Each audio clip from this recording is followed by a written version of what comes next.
la question que vous avez posée, vous nous demandez, est-ce que Jésus était un homme ou un ange ou bien il était Dieu? Mais je crois que vous avez écouté, ce n'est pas le premier live que nous avons passé. Il a été démontré ici plusieurs fois et dans les autres lives qu'il y a une distinction. Je l'ai dit, je le répète, que lorsque Jésus dit « nous adorons ce que nous connaissons », Jésus se met dans le nombre des adorateurs et par conséquent, il est distinct de Dieu qui est adoré parce que Dieu n'adore pas. Dieu, on l'adore. Mais lui, Dieu n'adore pas. Et c'est comme ça que j'ai dit, il se met dans la position distincte de Dieu. Et quand il s'est toujours exprimé, il a toujours montré qu'il y avait une distinction d'identité entre lui et son Père. Qui te connaisse, toi, le seul, l'unique et véritable Dieu, et celui que tu as envoyé, Jésus-Christ. Il se distinguait lui-même de Dieu. Et pour les apôtres, il était distinct de Dieu. Maintenant, si vous n'êtes pas du même avis que les apôtres, et que notre lecture est fausse, redressez-la. Dites-nous, Proverbe chapitre 8 et 22, ce n'est pas de Jésus qu'il s'agit, il s'agit de telle entité. Comme ça, nous saurons que, avant que le monde fût, Dieu avait créé la première des œuvres de Dieu, il avait enfanté une certaine entité là-bas. Et du coup, quand on vient dans le Nouveau Testament, quand Jésus dit qu'il est le commencement de la création de Dieu, Jésus devient un menteur. Parce que dans Proverbe 8, il y a une autre entité qui a dit qu'elle était la première à être enfantée. Mais dans le Nouveau Testament, Jésus dit qu'il est le commencement de la création. Dans Proverbe là-bas, l'entité l'a dit, je suis le commencement de la création. Donc entre les deux, l'un est en train de dire vrai, l'autre est en train de mentir. Ou bien, si aucun d'eux n'est en train de mentir en ce moment-là, qui est en train de vouloir nous mentir ce soir? Donc je crois que la question est là. Si vous ne croyez pas qu'il est une créature, dites-nous précisément de qui est-ce qu'il est question. Docteur, vous n'avez pas répondu à ma question. Moi, je veux comprendre. Je veux comprendre votre doctrine. Jésus, là, selon vous, là, il est Dieu ou il est ange, bien il est homme? Je vous ai répondu. Parce qu'il faut qu'il soit l'un des trois au moins. Ou qu'il est quoi exactement selon vous? Mon cher frère, oui, je vous ai répondu à cette question et je n'ai jamais caché ma confession de foi vis-à-vis de l'identité de Jésus. J'ai toujours dit qu'il n'est pas Dieu. Parce qu'il a un Dieu, Dieu ne peut pas avoir Dieu. Ça, c'est tous ceux qui connaissent beaucoup de ça. Donc, lorsque vous posez merci. Non, c'est bon, vous avez répondu à ma question. Quand vous posez ce genre de questions, moi, je trouve que c'est une perte de temps. Parce que nous avons développé, vous avez écouté mon point de vue. Quand je développe, je suis en train de vous montrer qu'il y a une distinction entre Jésus et Dieu. Jésus avait un Dieu qui était son Père, qui était le Dieu des apôtres. Donc, Jésus n'est pas Dieu comme tel. Donc, si vous revenez, c'est une perte de temps. Non, attendez, je vais lire un texte. Voilà, on va évoluer. Je vais lire un texte. Non, mais commencez d'abord par les textes que vous avez laissés pendantes là. Nous voulons que vous nous disiez d'abord si tous les textes de l'Ancien Testament qui ne portent pas la mention de Jésus ne peuvent pas être attribués comme étant des textes parlant de Jésus. Dites-nous d'abord ça, prouvez-nous d'abord ça. Comme ça, on va prendre Jésus, on va chercher Jésus dans le Nouveau Testament. Il n'a jamais été annoncé par les prophètes et il n'a jamais été question de lui dans la loi de Moïse, dans les prophètes et dans le psaume. Parce que Jésus, quand il enseigne les disciples, il dit, la Bible dit, commençons par Moïse et par tous les prophètes ainsi que les psaumes. Il leur expliqua dans toutes les Écritures ce qui le concernait. Donc là, dans les Écritures, il y a des choses qui le concernaient lui. À moins que vous nous disiez que c'est un menteur. Sinon, trouvez-nous le nom de Jésus dans tous les textes de l'Ancien Testament. Docteur, moi je procède en tant que... J'aime beaucoup l'enseignement en fait. Tu as fait ton live pour nous démontrer que Jésus n'est pas Dieu. Non, c'est à nous de te poser des questions. Tu as lu Proverbe. C'est à toi de me démontrer que Proverbe, il s'agit de Jésus. Ce n'est pas à moi de réfuter qu'il ne s'agit pas de Jésus-Christ. Je ne fais que t'écouter. Tu as tenu une thèse. C'est la base de Genèse, de Proverbe en tant qu'enseignant. Moi, je suis en tant qu'élève. Démontre-moi maintenant que Proverbe, il s'agit de Jésus en fait. Frère Setso. Attendez, frère. Je viens, papa. Je viens. Frère Setso. Vas-y. Le principe de la réfutation exige ceci. Lorsqu'une preuve vous est apportée par rapport à ce que vous avez demandé, et si vous croyez que cette preuve-là n'est pas suffisante, c'est à vous de déconstruire la preuve.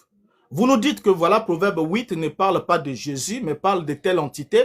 Voici la preuve, voici ce que Jésus lui-même dit ici, voici comment les apôtres ont compris cela. Mais si vous venez, vous dites non, on vous donne un passage, vous dites non, je n'accepte pas parce que le nom de Jésus n'y est pas. Mais je vous ai reposé la question, montrez-nous le nom de Jésus dans Deutéronome 18, dans Ésaïe 53, et dans tous les autres passages qui font référence à Jésus. Donc, c'était des déductions. Si vous nous dites que c'est cette démarche-là, nous adoptons ça avec vous. Ensuite, on cherche tout au niveau du Nouveau Testament, là où on doit voir le nom Jésus mentionné.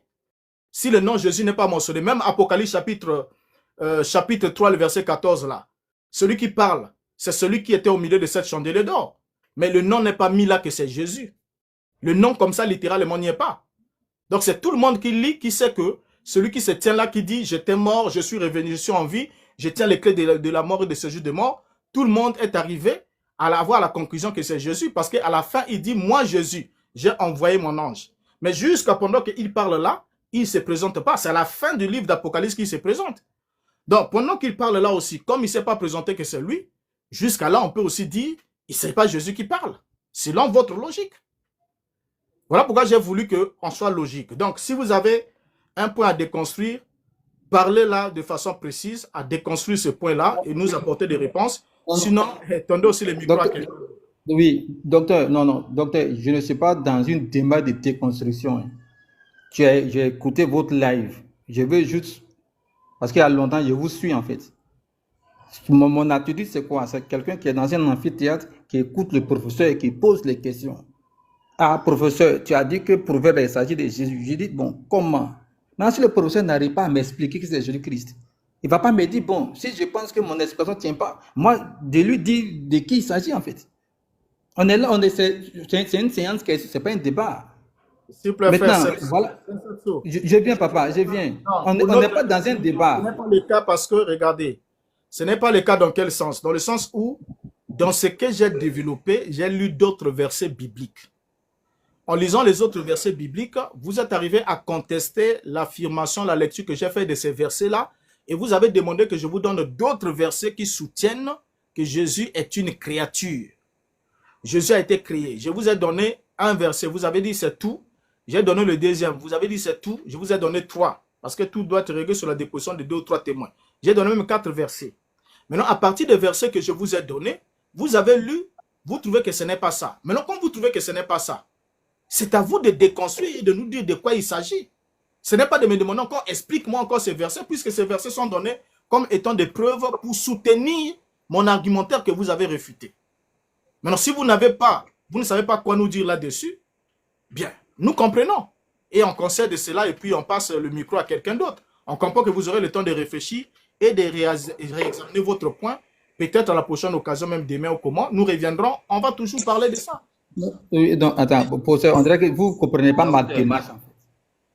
Ce que vous dites là, je viens, ce que vous dites là, je ne fais que poser des questions. Je ne suis pas en confrontation avec vous en fait.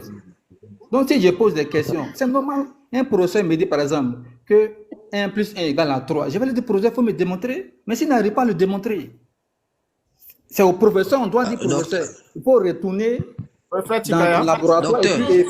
Oui. Attendez, je vais chuter. Si le professeur nous dit, j'ai découvert... Frère Setso, on comprend que vous ne voulez plus vraiment développer.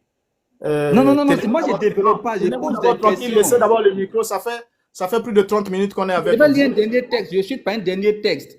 S'il vous plaît. C'est pour ça que je vais lire depuis là. Je vais chuter par un dernier texte. Vous allez revenir, vous allez remonter, il n'y a pas de souci. Vous allez remonter avec votre texte. Laissons respirer le chant. Ça va aussi étouffer l'échange. Merci. Vous avez la parole. Docteur, mais le frère Setso nous fait perdre le temps. Il tourne en rond. Il ne sait pas ce qu'il cherche. Il a posé des questions, on lui a répondu brièvement. Nous avons aussi des gens qui veulent. Il y a le prophète qui est là aussi. Il y a le roc qui est là. Et il y a même Eriko Nagbe qui veut monter. Mais il ne sait pas comment monter. Il a beaucoup de questions à poser. Moi, je suis là depuis, s'il vous plaît. Je suis là depuis. Merci beaucoup. Donc, on va passer le micro à... C'est le frère, le roc. Vous avez la parole, mon frère. Bonsoir, docteur. Bon, moi, c'est c'est le frère Gaëtan. Hein. Comment c'est pas le roc? Ah, d'accord. Moi, je suis là depuis. D'accord. Frère le roc, patientez, on écoute le frère Gaëtan, ensuite on descend sur vous. Merci, frère Mbouta. Bonsoir à toi et puis bonsoir à tous ceux qui sont aussi montés et ceux qui sont en bas. Bonsoir, Je bonsoir. voudrais d'abord revenir sur... Merci. Je voudrais revenir sur ce qui s'est passé hier. Je n'ai pas fini de parler hier que tu m'as fait descendre. Ça n'a pas été, je n'ai pas apprécié ce que tu as fait là hier. Vraiment, je n'étais pas content. Il y avait un Hier, truc à peine j'avais parlé. Hier, à peine j'avais parlé, je n'avais même pas fini l'introduction. Tu m'as fait descendre et j'ai attendu pendant toute la, tout le temps que le débat a duré et tu ne m'as plus fait remonter. là, il devait avoir une erreur Donc, mortelle. espérons que Il devait avoir une erreur c'était peut-être. peut-être une erreur. Voilà. Sinon, C'était peut-être une volontairement. erreur. Comme il y avait les administrateurs aussi qui étaient en train de faire leur travail, D'accord. quelquefois, il peut y avoir une erreur comme D'accord. ça. Et tu as aussi le deuxième qui a fait ce constat-là. Il y avait aussi un frère qui m'avait aussi écrit une box pour me signifier ça aussi, que il a été descendu alors que ce frère-là, ça faisait près de 5 secondes ou 10 secondes comme ça qu'il ne parlait plus. On avait pensé qu'il avait un problème technique. Bon, chez lui, de son côté, il a dit que c'est nous qui l'avons fait descendre. Bon, je lui ai dit que ce n'était pas le cas. Alors, D'accord. merci beaucoup, mon frère. Vous avez la parole et excusez-nous hein, si ça a été Non, mal. non, il n'y a pas de problème, mon frère, il n'y a pas de problème. On est là pour apprendre. Hein. Je peux apprendre de vous, de toi, ou bien on vient là pour apprendre. Et moi, je suis là pour le terme premier-né et puis aussi pour l'adoration. Je vais commencer par le terme premier-né. C'est dans Colossiens, non? Colossiens 1, verset 15. Quand on dit on dit que Jésus est le premier-né de toute la création. Quand on réfléchit, si on réfléchit, on prend on considère comment ça, ce que le verset dit mot à mot. Jésus n'est pas né avant Abraham. Jésus n'est pas né avant Moïse. Jésus n'est pas né avant les prophètes. Mais pourquoi Jésus est premier-né? Ça a une signification dans la Bible. Quand on dit que Jésus est premier-né, et si on peut te lire Exode 13, verset 2, on comprendra pourquoi Jésus est premier-né. J'ai le texte devant moi, je vais le lire.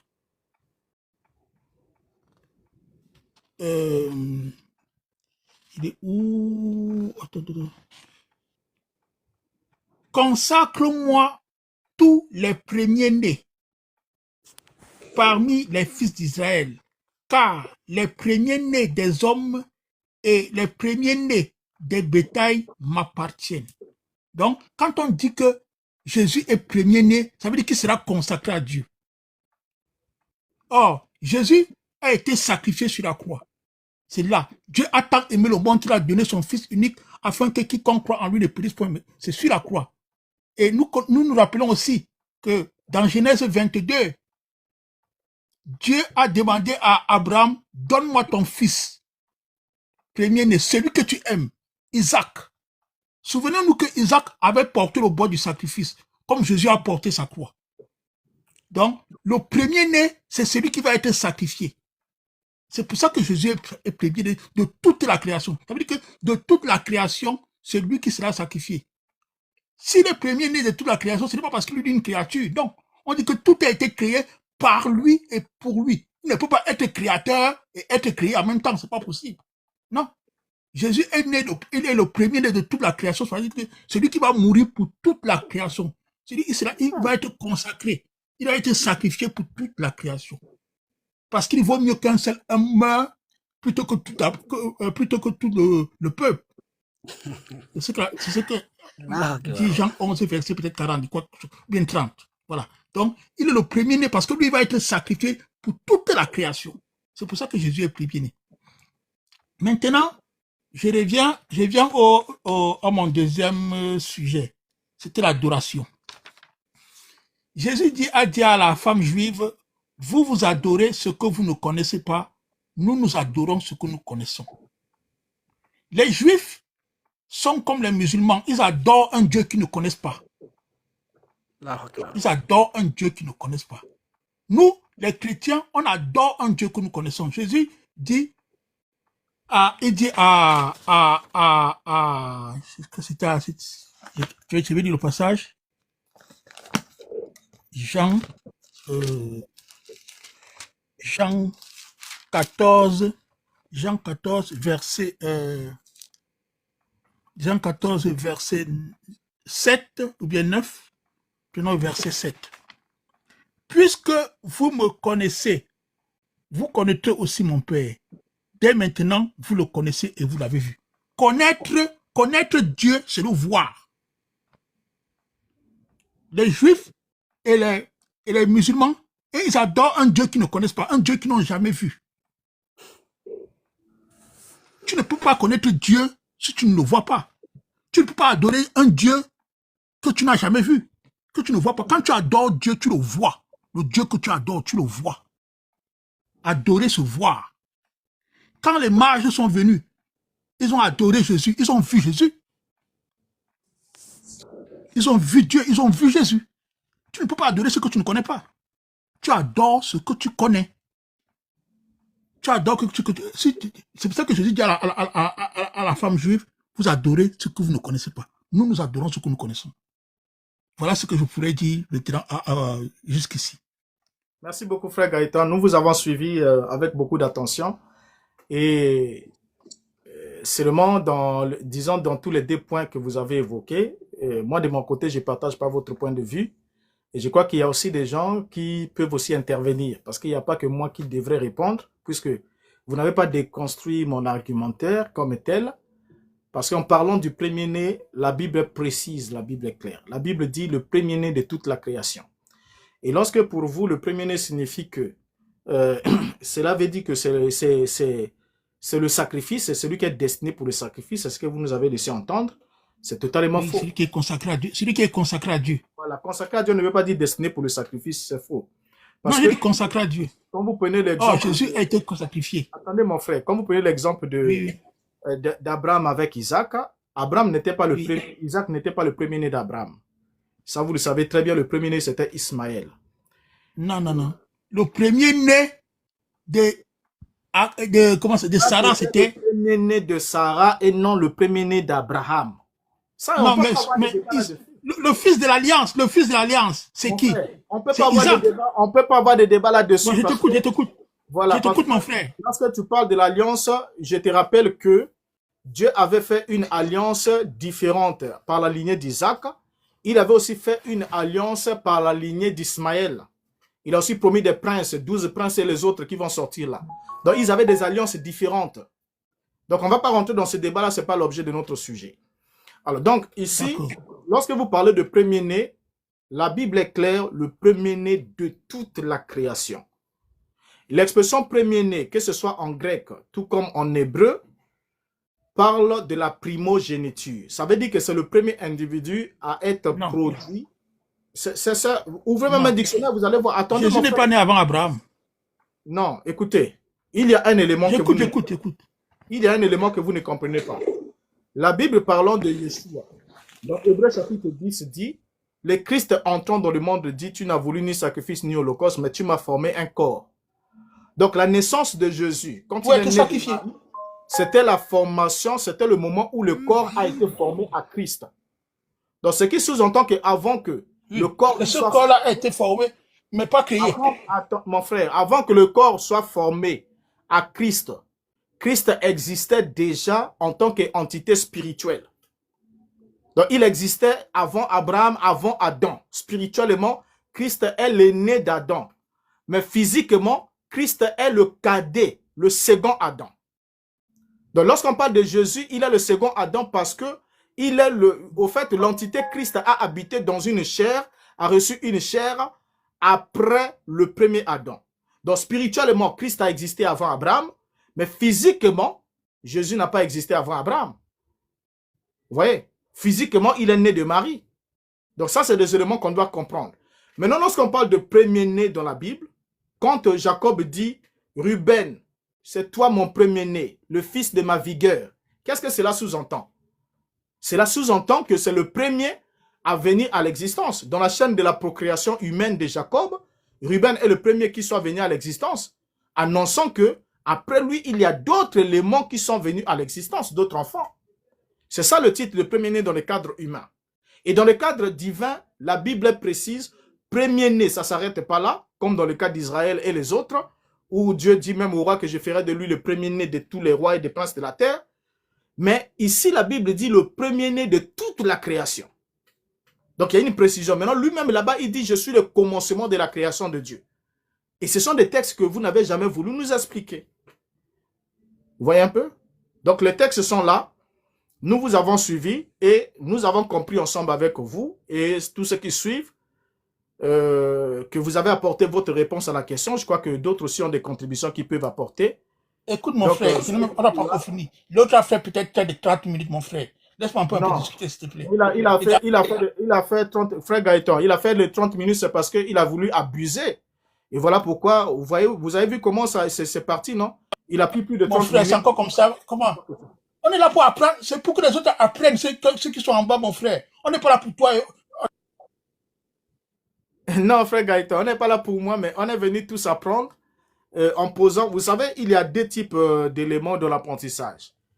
Il y a les questions que nous posons lorsque nous voulons comprendre. Et quand nous voulons comprendre, nous disons ceci. Je vous ai entendu dire ça, mais par rapport à ce que j'avais comme compréhension de ce texte-là, je pense qu'il ne s'agit pas de ça. Moi, j'ai toujours vu ça de telle manière. Comment est-ce que tu peux concilier ce que tu as dit avec ce que moi, j'ai toujours compris de ces textes-là? Là, c'est pas donc argumentant encore, mon frère. Quelque chose, on prend maintenant le temps de vous expliquer. Maintenant, lorsque vous venez dans le sens où vous apportez un contre-argument pour dire non, ça, ce n'est pas ça, ici c'est faux, ici c'est faux, ici c'est faux, on s'attend à ce que vous nous apportez ce qui est évident, puisque nous vous avons déjà apporté ce que on a apporté que vous avez. C'est ce que je voudrais faire, mon frère, s'il te plaît, s'il te plaît, encore mon frère, s'il te plaît. J'ai dit s'il te plaît. Merci. Mon frère, s'il te plaît, ne coupez pas. C'est pour ça que j'ai donné Exode 13, verset 2, pour qu'on comprenne ce que signifie premier-né. Quand on est premier-né dans la Bible, c'est parce qu'on va être consacré à Dieu. Tout premier-né sera consacré à l'Éternel. C'est pour ça qu'on est premier-né. Voilà pourquoi j'ai donné ce verset. Frère Gaëtan, tout premier-né sera consacré à l'Éternel. Voilà. Avant qu'arrive le moment de la consécration, ce dernier est d'abord premier-né. Que veut dire premier-né? C'est ce que j'ai dit. Non, écoutez, lorsqu'il a dit premier-né, tout premier-né sera consacré à l'Éternel. La consécration est une action qui arrive plus tard.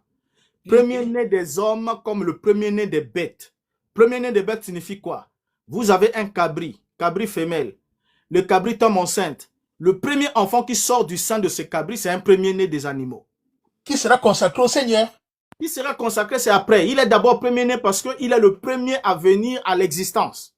Non, pourtant, Jésus n'est pas né avant Abraham, mais pourquoi il est le premier-né de toute la création? Mais oui, mais pourtant, mon cher frère, Adam a été créé avant lui.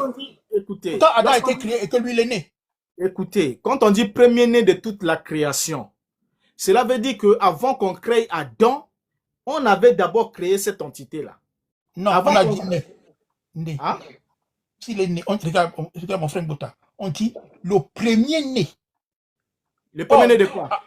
Le premier-né de toute la création. On dit aussi que Jésus est le créateur. Écoutez, tout a été créé par lui et pour lui. Écoutez, mon frère, écoutez. Il ne peut pas être premier-né et être aussi créé. Frère Gaëtan, ne sois pas trop excité. Le sujet là, nous l'avons, c'est chaque live, nous abordons cette question-là sur tout a été créé par lui et pour lui. On l'a expliqué ici plusieurs fois, mon frère. On ne va pas toujours revenir là, il faut qu'on reste là, qu'on tourne. Si vous n'avez pas compris cette fois-là, vous dites, frère, je n'ai pas compris. On peut revenir dans un live là-dessus. On a bien expliqué que le verset où il est fait mention que tout a été créé par lui et pour lui, il est reformulé dans la voie passive. Et dans la voie passive, le sujet ne fait pas l'action, mais subit l'action. C'est une autre entité qui fait l'action. On vous a pris même d'autres versions qui attestent clairement, dit Dieu a tout créé par lui pour vous aider. Non, c'est lui qui a tout créé. C'est lui qui a tout créé. Quel est le nom de ce Dieu qui a tout créé par lui? Aucun verset de la Bible. Posez-nous un seul verset qui montre que Jésus a tout créé. Un verset actif qui dit Jésus a créé toutes choses, ou bien Jésus est le créateur. Trouvez-nous ce verset. Mon frère Bota, je vais poser une seule question à mon frère. Mon frère, trouvez-nous le verset. Vous faites écouter, frère. Nous sommes sur un panel. Oui. Moi, lorsque je viens exposer sur la parole, je prends le temps d'étudier ce que j'ai à dire. Oui. Donc, les versets que tu es en train de citer là pour contrecarrer ce que j'ai dit, c'est des versets que je connais, c'est des versets que j'ai étudiés, j'ai prié là-dessus. Et le Seigneur a fait grâce. Mais non, moi je vous dis qu'il n'y a aucun verset dans la Bible qui dit que Jésus est le Dieu créateur. Trouvez-nous un seul verset où la création est mentionnée dans la voie active, où on dit Jésus créa. Ça ne veut rien dire. Donc, Moi, je te prouve. Écoute. Attends, je te donne la preuve. Écoutez, frère Gaëtan, je vous dis que les seuls versets existants, c'est là où il a dit tout a été créé par lui et pour lui. Tout a été créé par lui et pour lui. Par qui? Et la Bible précise parce qu'il est l'héritier de toutes choses. Lorsqu'on parle de l'héritier c'est qui? L'héritier, ce n'est pas celui qui produit lui-même ce qu'il va hériter. L'héritier, c'est comme moi, je suis là, je travaille, j'amasse les biens. Une fois que je me dépossède de ces biens, mon fils qui n'a pas travaillé pour acquérir ces biens-là, pour produire ces biens, celui qui n'a pas travaillé à la production, c'est lui qui devient l'héritier. Mais pourquoi Jésus est appelé l'héritier de toutes choses, l'héritier de la création? Pourquoi est-ce qu'il est l'héritier si c'est lui qui a tout créé? Vous ne voyez pas que vous n'avez rien compris. Alors, retournez encore, excusez-moi de vous le dire, retournez encore à prendre ce que signifie une voix passive, une phrase dans la forme passive et dans la voix active. Vous allez voir qu'il n'y a aucun verset dans la Bible qui dit Jésus a créé. Si vous en avez... Tout pouvoir m'a été donné. Pardon? Modo, ne fermez pas son micro pendant qu'il parle. Trouvez-nous le verset. Si vous avez le verset, le temps que vous cherchez le verset, on passe à un autre frère. Matthieu 28, verset 18. Matthieu 28, verset 18. Il dit quoi? Tout pouvoir m'a été donné, y compris la création. Tout pouvoir, y compris celui de créer. Si tout pouvoir lui a été donné, c'est que c'est le créateur. Un homme ne peut pas avoir tous les pouvoirs. Mon cher frère, un homme qui a tous les pouvoirs est Dieu. Il n'y a que Dieu qui détient tous les pouvoirs. Mon cher frère, lorsque Christ dit tout pouvoir m'a été donné, ça, il faudra que peut-être on revienne dans un live pour vous expliquer ça. Premièrement, lorsqu'il parle de tout pouvoir, il ne parle pas de tout de façon, comment on appelle, de façon intégrale. C'est d'abord mon frère. Attendez. Lorsqu'il dit tout pouvoir m'a été donné, quand on parle du pouvoir, ça veut dire que Christ peut tout, n'est-ce pas? Il peut tout. Maintenant, dans Jean chapitre 5, le verset 19, qu'est-ce qu'il dit? Il dit le Fils ne peut rien faire de lui-même.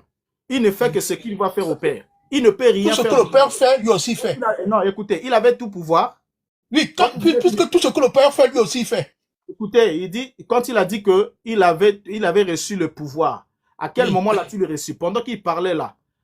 Oui. Lorsqu'il dit que le Fils ne peut rien faire de lui-même. Le Père est en lui. Le Père est en lui. Le Père est en lui. Jean 14, verset 10. Donc, mon frère, en ce moment-là, vous ne vous exprimez pas comme il se doit. Parce que nous, on veut un verset clair. Jean 14, verset 10. Un verset qui dit que Père est en lui. Jésus a créé toutes choses. Oui, si tous les pouvoirs lui ont été donnés, c'est que Dieu, c'est lui Dieu qui peut avoir tous les pouvoirs en dehors de Dieu. Il vous répond parce que je vois que là, ça devient de la musique. Il n'y a que Dieu qui a tous les pouvoirs. Bon, c'est bon, mon frère, c'est bon, c'est bon. Merci, merci, mon frère. Merci, que Dieu te bénisse. C'était gentil d'être passé. Nous avons apprécié votre contribution. C'est pour ça aussi que les panels sont faits. Allez, bonsoir à vous, mes frères, et que Dieu vous bénisse. Il y a d'autres de réfléchir. Mais ne partez pas, vous pouvez toujours intervenir autant convenable. Merci beaucoup. Frère, on vous écoute. Ouais, bonsoir et shalom encore une fois, homme de Dieu. Bonsoir et merci. C'est juste pour échanger, bien qu'on ne peut ne pas être d'accord. C'est pas la guerre.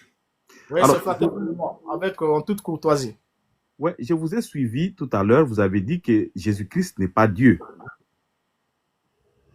Alors, ça m'a fait peur, puisque moi, je crois que Jésus-Christ est Dieu et c'est lui qui a créé toutes choses. Je m'explique. D'abord, c'est qu'il faut savoir que Jésus-Christ, le Christ là, c'est l'être qui existe ou bien qui a été créé avant toutes choses. Tu as pris bien le verset, les 3 versets que le frère est descendu avait lu, Proverbe 8, 22, et l'autre verset c'était quoi? Les 3 versets que tu as pris. Ça démontrait clairement que l'être Christ existait avant la création du monde.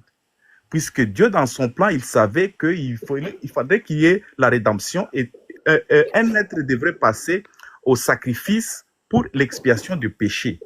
C'est-à-dire que Dieu n'a pas voulu que ça se passe avec le sang de boucs et de taureaux, c'est pourquoi il a formé ce corps-là. Jésus-Christ a été créé par Dieu dès le commencement de toutes choses. Il existe avant toutes choses. Ça, c'est bien. Maintenant, ce que vous omettez... Excusez, frère Leroc, je ne vous interromps pas. C'est juste pour compléter votre idée, et au fait, pour que vous clarifiez un peu votre idée. Lorsque vous dites que Jésus-Christ a été créé avant toute chose, nous savons que l'entité appelée Jésus-Christ a commencé à exister par la naissance, l'enfantement d'une femme appelée Marie. 8 jours après, lorsqu'on a circoncis les garçons, on lui donna le nom de Jésus. Maintenant, c'est cet enfant de la matière-là qui a existé avant toute chose. Donc cet enfant existait avant que Dieu ait créé la première atome de la poussière du monde. Ou bien c'est une entité spirituelle qui était créée auprès de Dieu. Ok, très bien. Cette entité, au fait, avant qu'il se manifeste en chair, existait déjà dans la présence de Dieu. Ah, d'accord. Donc ce n'est pas Dieu. Ouais. Merci. Maintenant, ce qu'il faut, il faut pas omettre, c'est que dans l'homme Christ, il y a la parole qui est esprit et vie. Lui-même, il est dit dans Jean 6, 62.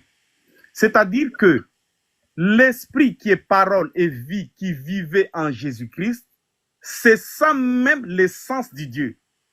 Je ne sais pas si je m'explique bien. On vous écoute, oui. Oui, pourquoi?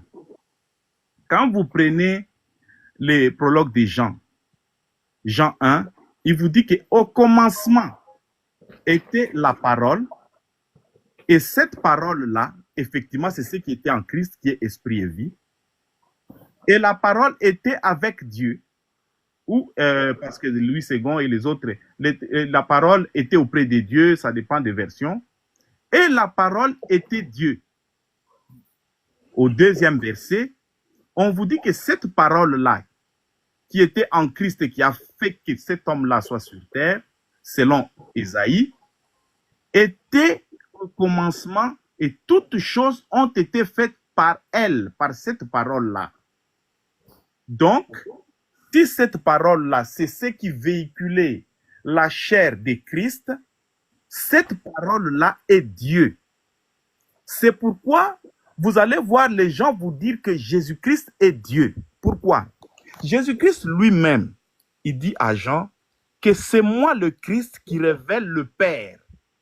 Personne ne peut connaître le Père si le Fils ne le montre pas qui est le Père. Maintenant, qu'est-ce qui se passe? Scénario devant Philippe. Philippe dit que bon, Jésus-Christ, tu as parlé beaucoup. Nous voulons maintenant voir le Père parce que toi-même, tu t'es présenté comme le Fils. Nous te voyons, nous t'acceptons comme Fils. Pierre aussi accepte comme Fils. Matthieu et tout le monde. Maintenant, Philippe dit que bon, Jésus-Christ, montre-nous maintenant le Père parce que c'est toi qui révèles le Père. Le Père a dit ouvertement à Philippe que celui qui m'a vu a vu le Père. Du moment où Jésus-Christ, c'est lui qui révèle le Père, et dit à ses disciples, le premier auquel nous devons croire, parce que nous sommes basés sur le fondement des apôtres, il dit aux apôtres qu'il allait dire que c'est lui qui m'a vu a vu le Père.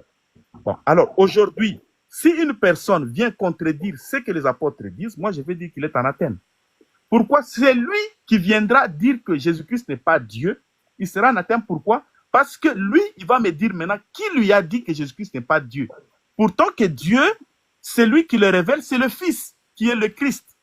Le Christ, quand il révèle le Père, personne ne peut nier parce qu'il dit que moi, je suis dans le Père et le Père est en moi. C'est ce qui lui a valu la mort. Devant le Sanhédrin, on lui a demandé, mais toi, tu es qui? Tu es le Fils de Dieu? Et il dit, tu l'as dit. Il a arraché ses habits. Il a dit, quel blasphème. Puisque les Juifs savaient qu'est-ce que cela veut dire, Fils de Dieu. Alors ici, c'est trop simple. Si on reste sur l'enseignement des apôtres, on voit que le véritable Dieu, c'est Jésus-Christ. L'Esprit qui est en lui, la parole, c'est ça, au fait, le Père. Puisque toutes choses ont été faites par le Père. Je vais chuter par là en disant ceci que personne ne peut contredire la parole de Jésus-Christ parce que c'est lui qui révèle le Père. Et lui-même a révélé le Père. Il a dit que c'est lui.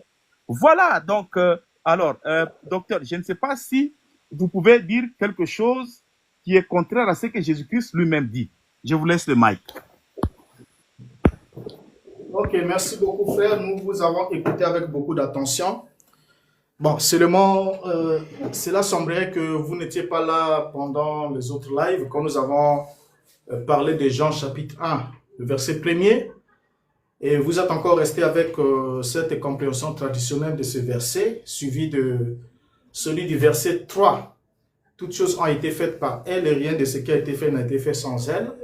Et nous n'avons cessé de le crier, cessé de faire remarquer qu'il ne s'agit pas de ça. Maintenant, dans la question de Jean chapitre 14, lorsqu'on demande à Yeshua, montre-nous le Père, la question de Philippe a toujours été prise par beaucoup de personnes comme étant une affirmation comme quoi Yeshua était la personne de Dieu le Père, identifiée devant eux, ce qui est totalement faux. Totalement faux, parce que quand Yeshua parle, la question qui lui a été posée, c'est « montre-nous le Père ».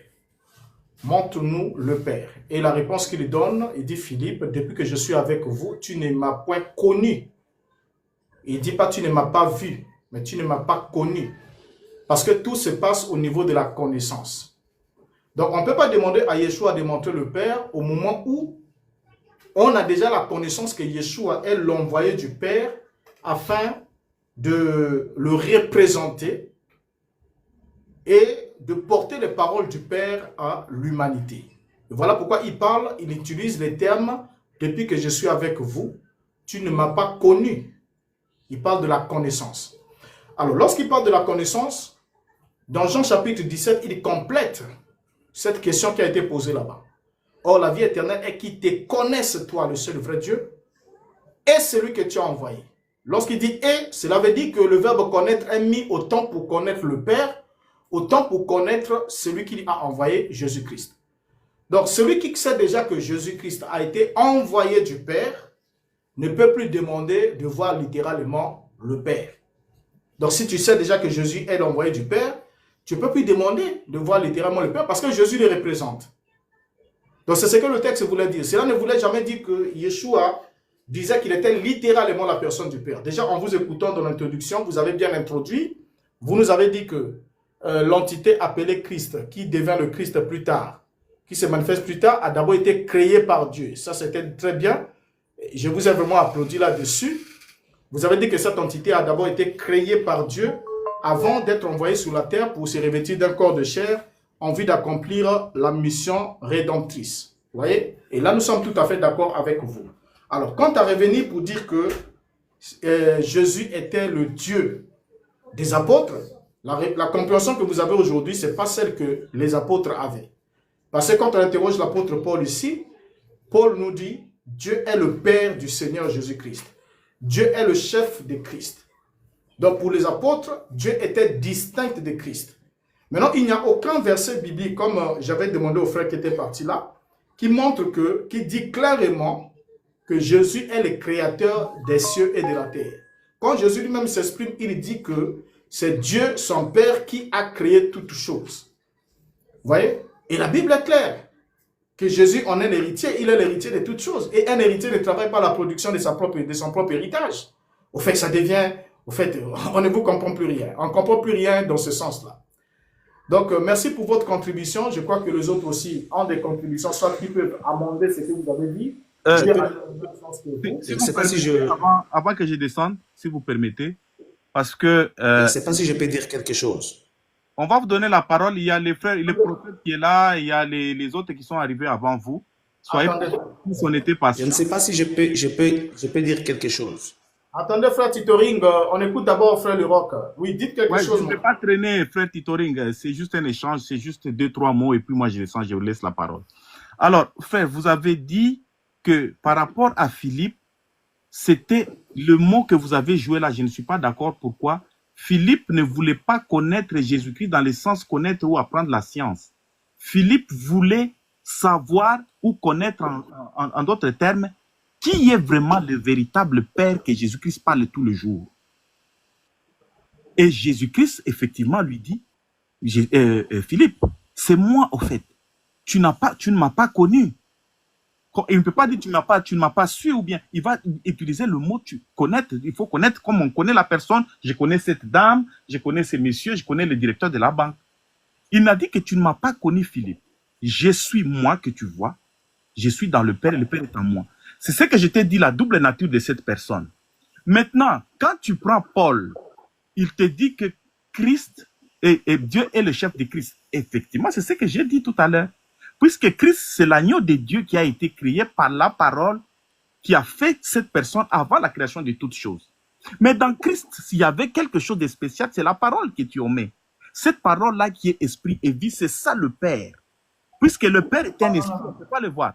Attention, je vais écouter en disant ceci. Non, non, non, c'est pas ça, mon frère. Lorsque Christ dit parle dans Jean chapitre 17, dans la prière, au verset 8, il dit, je leur ai donné les paroles que tu m'as données.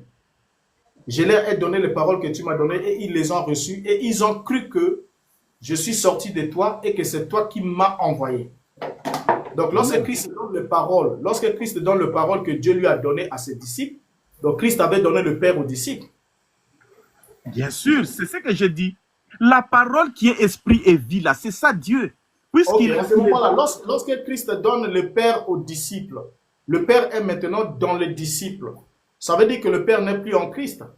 Attention, le Père réside dans Christ. C'est cette parole qui sort dans les Christ et qui nourrit les disciples. Cette parole-là, attends, c'est là où peut-être il est très important de dire que le Père, en réalité, c'est la parole qui est dans le Christ. C'est ça qui communique. Quand il te communique cette parole-là, d'accord, tu as reçu le Père.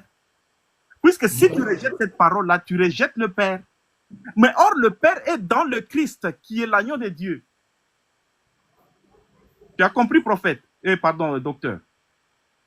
Oui, mais ce n'est pas clair par rapport à votre point de vue. Ah bon? Oui, Bon, mais c'est pas clair. je vais laisser aussi la parole aux autres. Prophètes est là, il est venu après moi. Je vous remercie quand même, mais on va se capter encore peut-être pour d'autres... Il n'y a pas de souci, on pourra revenir sur la question de... Merci, maintenant là c'est... Je ne sais pas si je peux dire quelque chose. Non, frère Tutoring, vous êtes arrivé après. Vous attendez d'abord que les autres qui sont montés avant vous. Ensuite, on arrivera à vous. Il y a d'abord Pierre Bouddha, ensuite il y a le prophète... Oui, j'aimerais dire aussi... Shalom. Pardon, vous dites? Alors, on écoute d'abord les prophètes, ensuite on prend le frère Pierre et ensuite on arrive sur vous. Ok, Dieu merci, docteur. C'est rencontré aujourd'hui. En tout cas, je vous ai écouté depuis le commencement. Donc, moi, ce que Dieu a dit aujourd'hui, c'est concernant le nom. Le nom, tout en nous parlons du nom, on parle du Père. Tout en nous parlons du Dieu. Pourtant, Dieu, il a un nom. Le Père a un nom. C'est le nom d'abord que nous devrons connaître d'abord. Ce nom-là. Le Père là, le Père de Jésus là, son nom. Si nous rentrons dans l'Ancien Testament, il y a plusieurs noms dans l'Ancien Testament que les prophètes ont donné. Tout prophète, que ce soit Abraham, que ce soit Moïse, tout prophète a donné le nom. Mais c'est quel nom que Jésus-Christ lui-même nous a présenté, le nom de son Père? Comment nous devrons appeler son Père, son nom? C'est ça l'essentiel d'abord. On doit connaître le nom du Père. Le Père, ce n'est pas un nom. Nous tous, nous pouvons l'appeler Père. Mais il y a le nom. C'est quel nom Jésus-Christ nous a donné? Le nom du Père là. Nous devrons appeler cette Père là. Comment? Son nom. Il faut que nous recherchions son nom d'abord. Sinon, le Père n'est pas un nom. Dieu n'est pas un nom. Il y a plusieurs dieux, il y a plusieurs pères. Mais le nom, pour pouvoir différencier maintenant le Dieu que nous adorons maintenant, nous devons adorer son nom. C'est quel nom que Jésus-Christ nous a présenté? Quel nom? Dans le Nouveau Testament, quand on rentre, Jésus nous a donné quel nom? Qui est son Père? Nous allons aller dans Jean 17 pour connaître maintenant qui est le Père là. Son nom, c'est son nom. Donc, dans Jean 17, verset 6, Jésus dit, j'ai fait connaître ton nom aux hommes que tu m'as donné du milieu du monde. Il était à toi et tu me l'as donné. Et ils ont gardé ta parole. Il dit, le nom là, il était au Père. Avant que Jésus reçoive ce nom là, le nom était déjà au Père. Le nom de Jésus-Christ était déjà au Père d'abord. Avant que Jésus reçoive, le Fils reçoive ce nom là, le nom existait. C'est le nom qui était caché, qu'aucun prophète n'a découvert ce nom. Le nom était au Père. Donc, c'est le Fils seul qui connaît le nom de son Père. Il dit que le nom était. Nous tous, nous avons le nom de notre Père. Nous tous. Donc, le nom que Jésus porte là, que le Fils porte là, le nom était au Père. Donc, si nous disons que tout genou doit fléchir devant le nom de Jésus-Christ, c'est le nom du Père. C'est le Père. Tout genou doit fléchir devant le Père. Le Père, le nom c'est qui? Son nom s'appelle Jésus-Christ. Avant que le Fils reçoive ce nom-là d'abord, l'ange est venu dire à Marie, l'enfant sera, le nom sera Jésus. On donnait le nom de Jésus-Christ. Mais le nom était à qui même d'abord? Le nom était au Père, avant que le Fils ne reçoive. Mais si nous disons aujourd'hui que le Père, son nom s'appelle Jésus-Christ,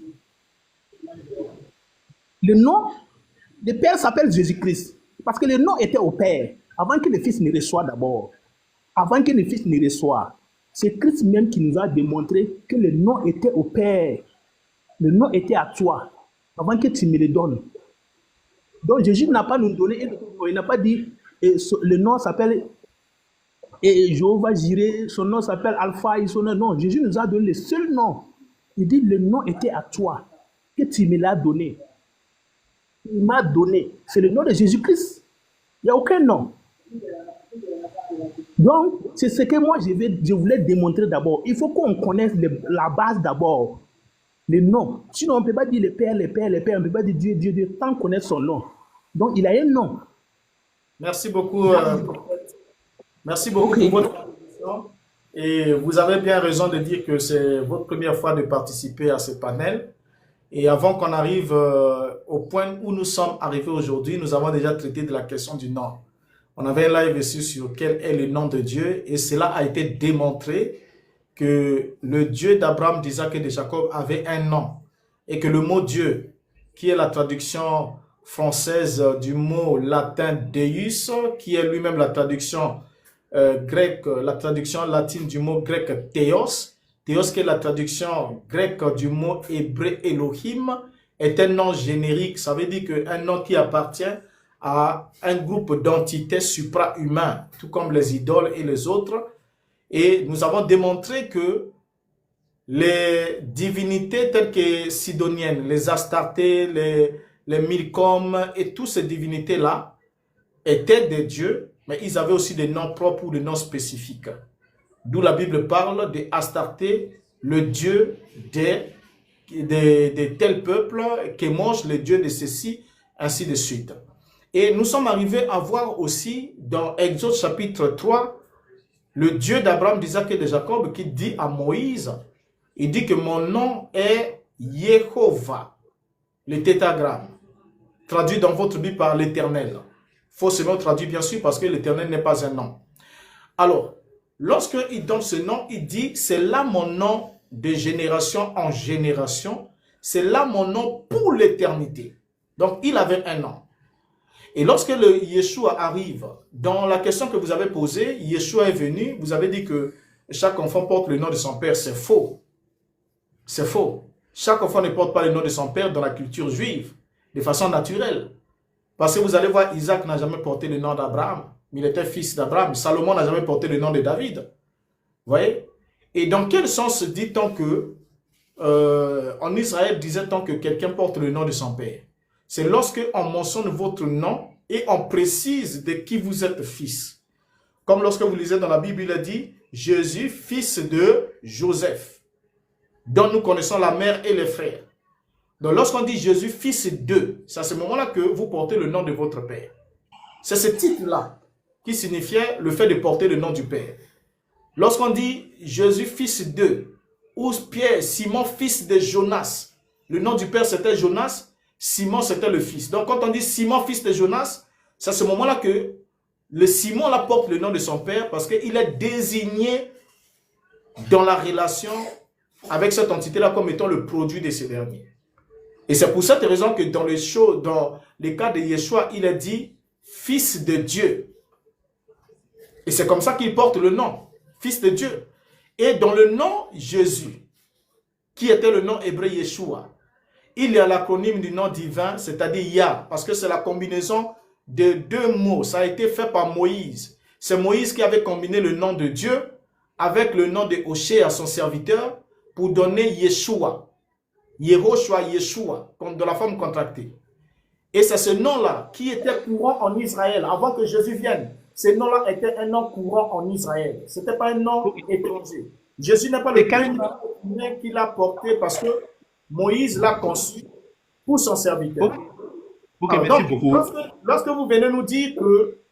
attendez, il y a un micro qui est ouvert là qui perturbe un peu. Fermez le micro s'il vous plaît, voilà, merci. Lorsque vous venez nous dire que le nom du Père, c'est Jésus-Christ, c'est archi faux. Archi faux parce que les apôtres Paul n'ont jamais compris ça comme ça. Les apôtres Paul sont clairs. Paul dit, béni soit Dieu le Père de notre Seigneur Jésus-Christ. Et quand tu vas dans Apocalypse chapitre 14, le verset 1er, il a parlé de 144 000. Il a dit que les 144 000 avaient sur leur front le nom de l'agneau et le nom de son Père écrit sur leur front. Et comme vous voyez le mot écrit qui est là, il porte un S au pluriel. Cela sous-entend qu'il y a deux noms distincts. Parce que si c'était un seul nom, on ne mettait pas S à écrit. Prenez n'importe quelle version depuis le texte grec, vous allez voir, vous ne pouvez pas justifier la pluralité qu'il y a dans ce verset-là si le Père et le Fils ont le même nom. Et même dans Apocalypse chapitre 3, le verset 12, Christ dit, celui qui vaincra, j'écrirai sur lui le nom de mon Dieu, le nom de la ville de mon Dieu, la nouvelle Jérusalem qui descend du ciel auprès de mon Dieu, et mon nom nouveau. Donc vous voyez que le nom est distinct. Donc si Jésus promet qu'il devait écrire le nom nouveau, donc cela signifie, selon votre point de vue, votre argumentaire, donc Jésus aura un autre nom qui va écrire. Ce ne sera plus le nom Jésus qui va écrire. Ok, docteur. Explique-moi Jean 17, verset 6 là. Que c'est quel nom que Jésus, c'est quel nom qui était au Père, il a donné à Jésus. Donne-moi ce nom. Voilà, il n'y a pas, le verset là ne dit pas que le nom là, il y avait un nom qui était au Père et le Père a donné à Jésus. Ce n'est pas ce que le verset dit. J'ai connaître ton nom. Non, lorsque Jésus dit, j'ai fait connaître ton nom aux hommes que tu m'as donné. Faire connaître le nom signifie quoi? Continue. Ok, faire connaître le nom signifie quoi? Signifie, je les ai mis en relation avec... Écoutez mon frère, vous posez une question, non? Quand je parle, vous parlez en même temps là. Est-ce qu'on va s'entendre? Connaître le nom signifie quoi? Signifie que je les ai mis en relation avec toi. N'oubliez pas que Jésus est en train de s'adresser à Dieu en l'appelant par Père. C'est déjà très fort. Et il y avait une promesse où Dieu avait dit que je serai leur Père et ils seront pour moi des fils et des filles. Cette promesse-là devait s'accomplir seulement si l'Esprit de Dieu descend et habite dans l'homme. En ce moment-là, il y a un changement de relation. Maintenant, le Christ, quand il vient pour mettre les hommes dans une nouvelle relation avec le divin, la relation filiale, de telle sorte que Dieu ne soit pas seulement un être qui soit très loin de nous, mais qu'il devienne pour nous un Père, c'est-à-dire celui qui nous génère la vie éternelle, et ensuite, qui nous attribue le droit et le rang du Fils par le moyen de l'adoption. Donc, faire connaître le nom aux hommes, c'est juste nous introduire dans cette relation-là. C'est comme je peux vous prendre un exemple avec, comment on appelle, le Pharaon. Quand le Pharaon, on vient lui dire, l'Éternel, le Dieu des Hébreux, ou Jéhovah, le Dieu des Hébreux, nous a dit, laisse aller sur mon peuple afin que mon peuple m'adore, me serve, me rende culte. Mais qu'est-ce qu'il dit? Il dit, je ne connais pas l'Éternel et je ne laisserai pas aller Israël. Maintenant, Dieu dit à Moïse, puisque Pharaon ne me connaît pas, alors voici, je vais déployer ma puissance pour que mon nom soit reconnu sur toute la terre. Et qu'on entende parler de moi, que mon nom soit reconnu dans toute la terre, combien je suis puissant. Donc, maintenant, Elohim, qu'est-ce qu'il fait? Moïse démontre, avec les miracles qu'il a fait, les plaies qui ont frappé l'Égypte et tout, dans l'objectif pour que le nom de Jéhovah soit reconnu sur toute la terre. En d'autres termes, ce n'est pas le vocable Jéhovah qui doit être reconnu sur toute la terre, mais que toute la terre prenne conscience de l'étendue de sa puissance. Et c'est comme ça que Pharaon a connu le nom. Parce qu'il disait, je ne le connais pas. Il dit, je ne connais pas Jéhovah, je ne laisserai pas partir Israël. Quand Pharaon dit, je ne connais pas Jéhovah, est-ce qu'il ne connaissait pas le vocable de ce nom? Ou bien il ne connaissait pas de quoi Jéhovah était capable dans sa relation avec son peuple? Donc c'est la même chose que Yeshua a fait. Vous allez voir que lorsque Yeshua dit qu'il a fait connaître son nom aux hommes, vous allez voir que même quand Yeshua s'en va, jamais quelqu'un n'a appelé Dieu par le nom Jésus. Chaque fois que le nom Jésus était prononcé, que ce soit dans les actes des apôtres, dans les épîtres, jusqu'à l'Apocalypse, il était toujours mis en contraste avec Dieu. Mais pourtant pour vous, Jésus c'est le nom de Dieu. On aurait pu effacer, donc au fait, Jésus c'est Dieu. On ne vous comprend pas. Quelquefois, d'autres viennent nous dire non, Jésus c'est le nom de Dieu, donc il avait le nom de son Père. J'avais même un ami là, qui est, je crois, aux États-Unis, qui nous dit, il y a deux Jésus. Il y a un Jésus le Père, il y a un Jésus le Fils. Hein? Ça dit, voilà. Donc, il y a beaucoup de gymnastiques comme ça, vous voyez un peu? Donc, du coup, pardon? La lecture toujours, la lecture n'est pas finie, hein. Continue. Il était à... Donc, continue. Oui. La lecture dit quoi?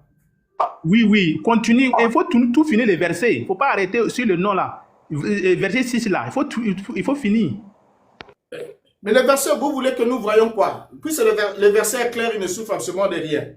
J'ai fait connaître ton nom aux hommes. Ce que tu m'as donné.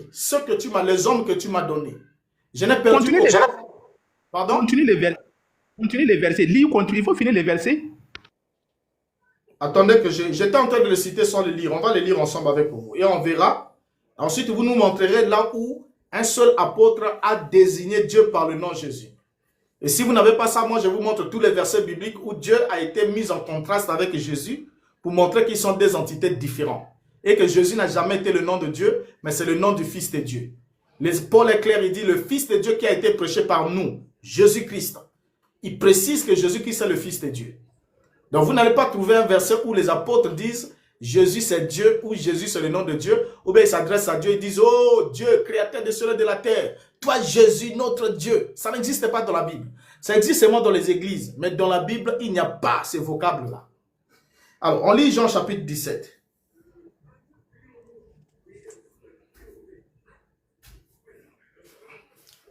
On prend quel verset? Vous souhaitez qu'on lise quel verset? Non, verset 6 seulement. Verset 6 seulement que je veux. Il a dit, j'ai fait connaître ton nom aux hommes que tu m'as donnés du milieu du monde.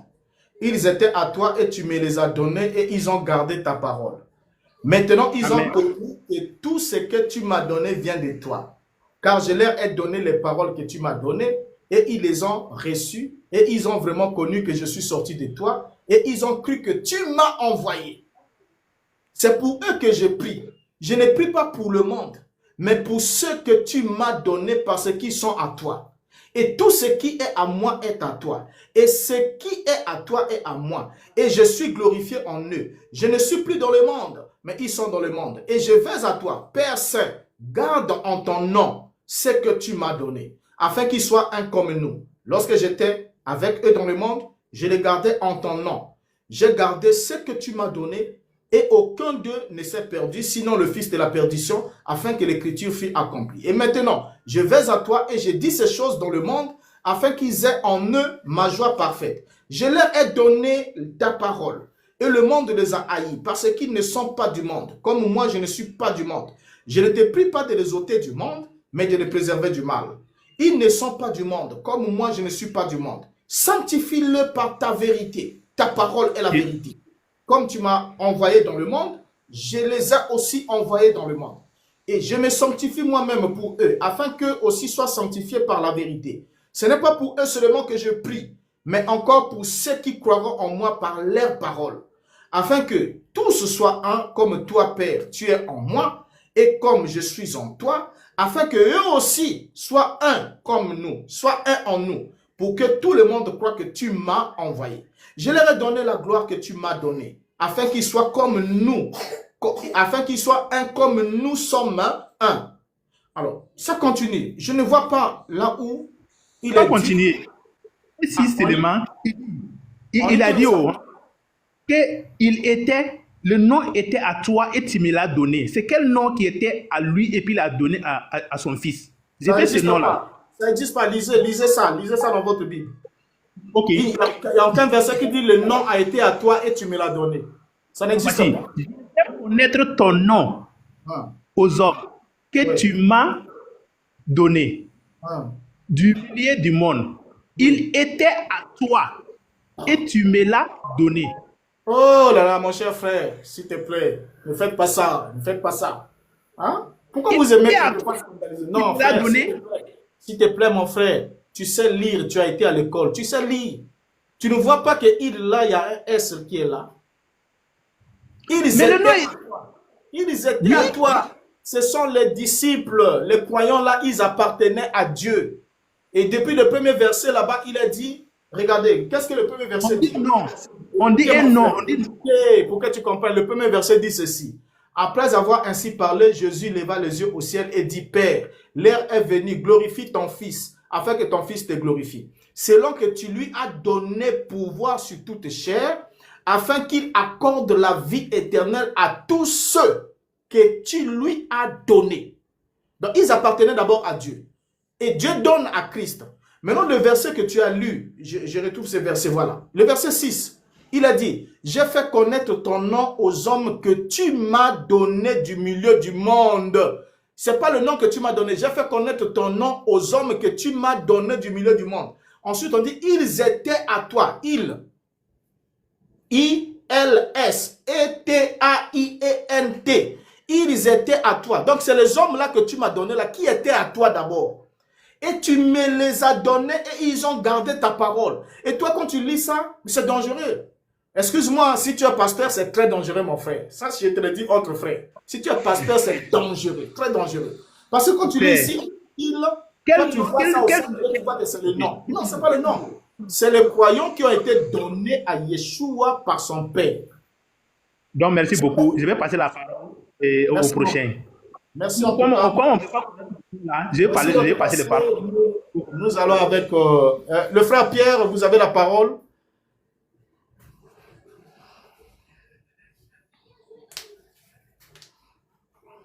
Frère Pierre n'est pas là? Pierre Bouillard? Oui, allez-y. Oui, je suis là. Je suis là, docteur. Bonsoir.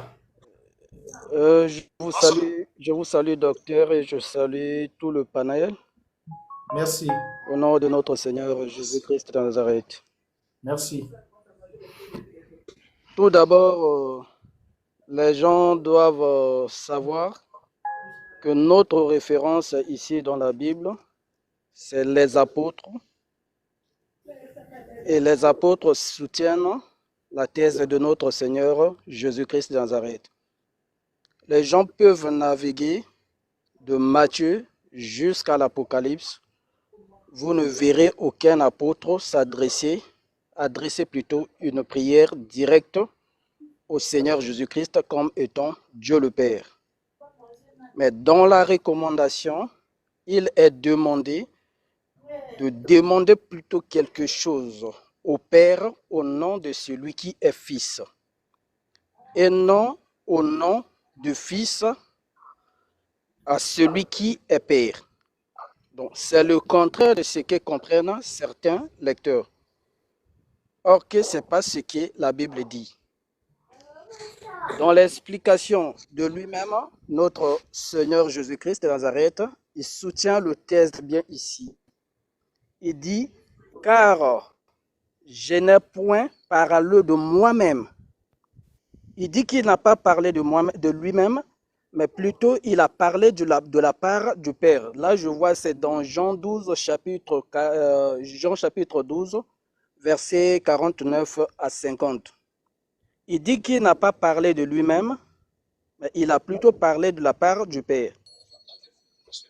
Mais le Père qui m'a prescrit lui-même ce que je dois dire et annoncer. Et je sais que son commandement est la vie éternelle. Si vous allez un peu plus loin dans Actes, vous allez voir Pierre dire, c'est ce Jésus que vous avez sacrifié. Et c'est sur ce Jésus-là que Dieu a accordé ce nom, le don du Saint-Esprit d'abord. Si vous descendez un peu plus bas, il a fait de ce Jésus le Seigneur et il a fait de ce même Jésus le Christ. Or que celui qui est Dieu ne peut pas être fait par un autre, car Dieu reste Dieu. Il est inchangeable. Et Dieu ne peut pas adorer un autre Dieu parce que Jésus est celui qui adore, celui qui est plus supérieur que lui, appelé le Père. Amen. Donc Amen. les gens doivent comprendre cette différence-là pour ne pas mélanger celui qui est Père à celui qui est Fils. Et dans 1 Corinthiens chapitre 11 verset 3, vous allez voir l'affirmation de Paul lorsqu'il dit « Je veux cependant que vous sachiez que Christ est le chef de tout homme et que l'homme est le chef de la femme et que Dieu est le chef de Christ. » Le monsieur qui avait intervenu avant là, ici il avait la Bible, il pouvait lire dans Actes chapitre 2, versets 32 à 36. Il verra bien la précision de l'apôtre Paul sur la personne appelée Yeshua ou Jésus de Nazareth. Paul dit ici quoi? C'est apôtre Pierre, pardon. C'est ce Jésus que Dieu a ressuscité. Nous sommes tous témoins. Élevé par la droite de Dieu, il a reçu du Père le Saint-Esprit qui avait été promis. Et il l'a répandu comme vous le voyez et l'entendez. Car David n'est point monté au ciel, mais il a dit lui-même, le Seigneur a dit à mon Seigneur, assieds-toi à ma droite jusqu'à ce que je fasse de tes ennemis ton marchepied. Ce qui est plus intéressant, c'est dans le 36e verset, lorsqu'il dit que toute la maison d'Israël sache donc avec certitude que Dieu a fait Seigneur et Christ, ce Jésus que vous avez crucifié.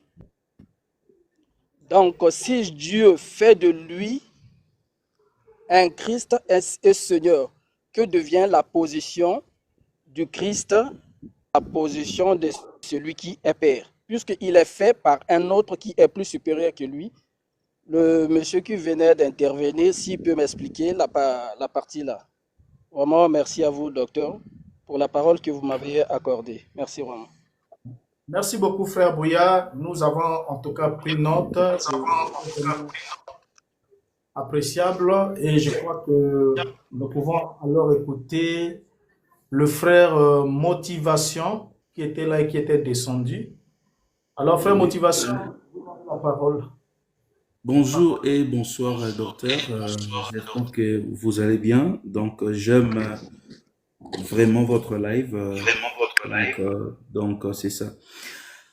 C'est que moi aussi, j'aimerais dire et que ce que nous faisons là, c'est ce que les gens ont fait. C'est ce qui a poussé Jésus être crucifié, parce qu'ils ont compris que ce que Jésus disait par sa propre bouche, Jésus prouvait également que il était Dieu. Avec quelques versets bibliques, je vais affirmer et prouver la divinité de Jésus-Christ. Pendant qu'il était sur la terre, il était également égal à Dieu et il était Dieu. Quand Jésus-Christ parlait, on va voir et constater directement que les gens, quand ils écoutaient Jésus, ils comprirent que Jésus faisait Dieu. C'est pour cela que Jésus-Christ a été plusieurs fois lapidé. Prenons sur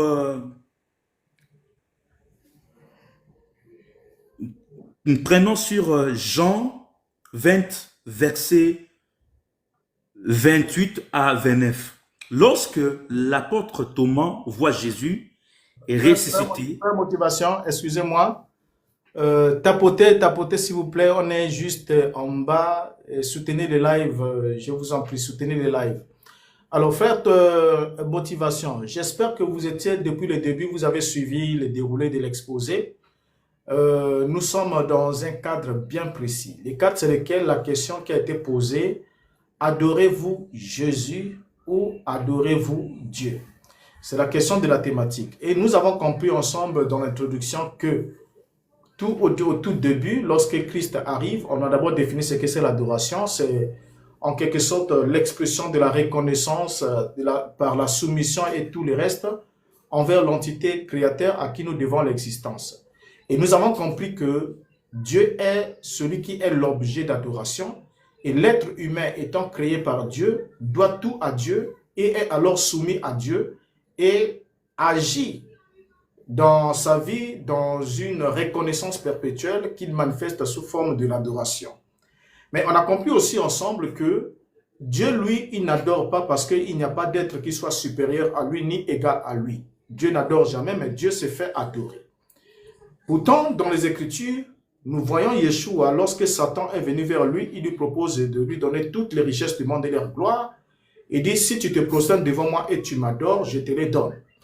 Et Jésus lui répond, il est écrit, tu adoreras le Seigneur ton Dieu et tu le serviras lui seul. Donc Jésus comprenait que l'adoration était réservée à Dieu seul et que Satan qui lui demandait de l'adorer n'était pas Dieu.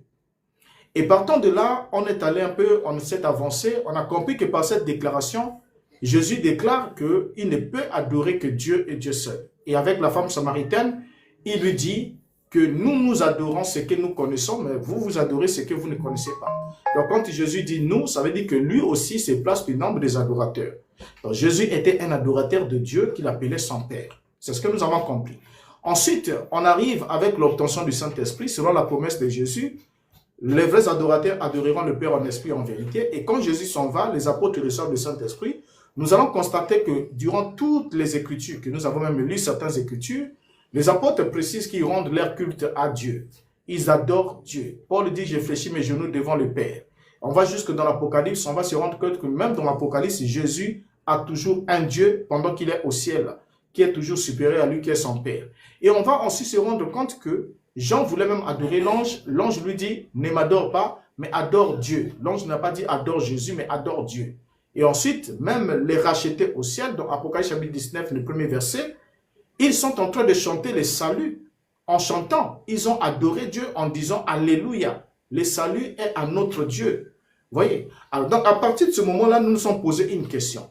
Lorsque vous allez dans l'église et que vous prêchez que nous devons adorer Jésus, vous le faites sous base de quel élément scripturaire, sous base de quel exemple? Parce que Jésus, lui, il adorait Dieu. Et il a enseigné à ses disciples à adorer Dieu. Et pendant qu'il est parti, tous les apôtres adoraient Dieu qu'ils ont reconnu comme une entité différente de Jésus et supérieure de loin à Jésus. Et que c'est lui qui a fait de Jésus tout ce qu'il est devenu. Et au finish, Jésus remettra le royaume à celui qui est Dieu et Père. Et lui-même aussi doit être soumis à celui qui est Dieu et Père, comme Dieu aussi lui a fait soumettre toutes choses. Alors, nous nous posons la question, comment faites-vous pour ôter l'adoration de Dieu, pour attribuer cette adoration à celui qui est un adorateur de Dieu et qui ne vous a pas enseigné à le faire? C'est ce que nous voulons comprendre. Alors, vous avez la parole. Oui, docteur. Voilà, merci beaucoup. Merci beaucoup, docteur. Nous donnons l'adoration et la gloire à Jésus par rapport de l'Écriture. L'Écriture nous a montré directement, pas indirectement, que Jésus n'est pas Dieu, mais la Bible nous dit clairement que Jésus est Dieu. C'est pour cela que j'ai ici plusieurs versets bibliques qui prouvent, qui revendiquent que Jésus était Dieu. Donc, c'est pour cela que nous, les chrétiens, nous sommes à l'obligation de l'adorer. C'est pour cela, ici, je voulais d'abord à approuver quelques versets qui nous montrent que Jésus est Dieu, et je vais encore prouver que nous devons adorer Jésus étant Dieu, comme Dieu. On vous écoute, mon frère. Oui, donc c'est pour cela que je parlais sur Jean 20 à 29 à 19. Lorsque l'apôtre Thomas voit Jésus ressuscité, il s'exclamant, mon Seigneur et mon Dieu, avec deux majuscules. Jésus ne les corrige pas, mais Jésus répondit, parce que tu m'as vu, tu as cru. Heureux ceux qui n'ont pas vu et qui ont cru. L'acceptation de cette affirmation par Jésus est considérée comme une preuve de sa divinité. Matthieu 1er, 23. Voici la Vierge sera enceinte. Elle enfantera un fils et on lui donnera le nom d'Emmanuel, ce qui signifia Dieu est avec nous. Le nom d'Emmanuel est une prophétie messianique d'Israël 7 à 14 qui est appliquée à Jésus, à nous, disons simplement sa nature est divine et sa nature étant Dieu. Jésus dit, moi et le Père, nous sommes un. Cette déclaration a approuvé la colère de beaucoup de Juifs qui ont voulu le lapider pour blasphème, car ils ont compris vite qu'il est, ça s'affirme comme étant égal à Dieu. Jésus déclare, en vérité, je vous l'ai dit, avant que Abraham fît, je suis. Les gens ont compris que Jésus a fait l'égal à Dieu. Bon, je ne sais pas, docteur, selon le verset que je viens de vous, on voit directement que ici, Jésus, attendez, frère, vous allez lui poser la question. Frère motivation. Jésus. Oui, vous nous disiez, il n'y a pas de souci. Attendez un instant, frère motivation. Vous savez déjà, une chose est de dire, de faire une affirmation. Une autre chose est de prouver cette affirmation par les Écritures. Seulement, on constate que vous dites une chose, mais les Écritures que vous lisez ne soutiennent pas ce que vous dites. Le tout premier verset que vous avez cité, Jean chapitre 20, la réponse de Matthieu. Mais pourtant, le verset lui-même ne souffre de rien. Il est bien dit, il s'exclama. Ce n'est pas pour rien qu'il y a un point d'exclamation à la fin de la déclaration de Thomas. Ce n'est pas une affirmation, mais c'est une exclamation. Et je crois que il y a d'autres qui n'aiment pas qu'on les rappelle ces points-là, mais il est important de réviser encore vos cours sur les points d'exclamation. C'est important. Les ponctuations. Voilà, excusez-moi, les ponctuations, c'est très important. Pourquoi? Parce que lorsque vous verrez un point d'interrogation, vous saurez ce que cela signifie. Lorsque vous verrez le point d'exclamation, vous verrez ce que cela signifie. Lorsque vous verrez un point ou bien point virgule, crochet, tiret, tout ça là, chaque signe de ponctuation a un langage précis. Donc le fait qu'il y ait d'abord fait mention de l'exclamation de Thomas, Thomas s'exclame. Et ensuite on vous met un point d'exclamation à la fin de la déclaration de Thomas, ça devrait vous interpeller. C'est comme quand je dis, quelqu'un peut manquer un accident, il dit, oh mon Dieu, mon Dieu, mon Dieu. Il s'exclame. Mais cela ne veut pas dire que la voiture qui a voulu tamponner quelqu'un là, c'est Dieu qui est là-dedans.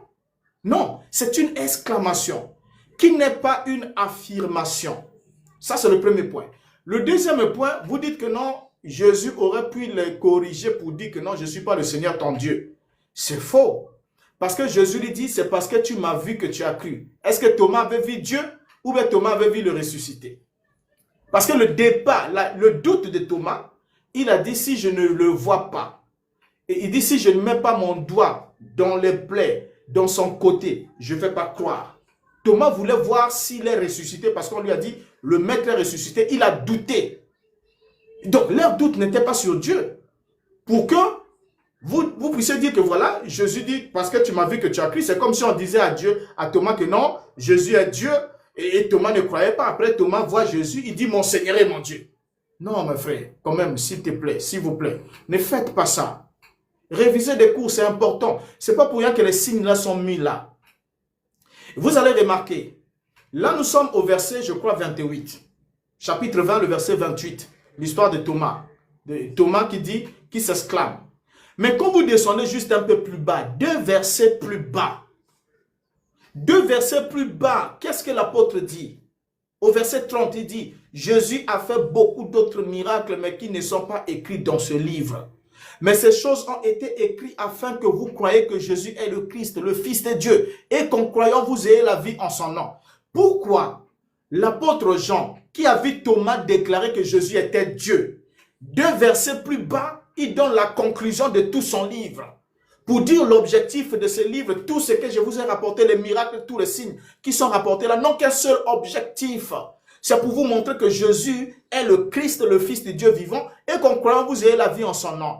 Maintenant, comment se fait-il que celui qui écrit son livre, attendez frère, vous dit que c'est le Christ, le Fils de Dieu vivant, mais vous vous efforcez quand même à voir que ce n'est pas le Christ, le Fils de Dieu vivant, mais c'est le Dieu vivant lui-même.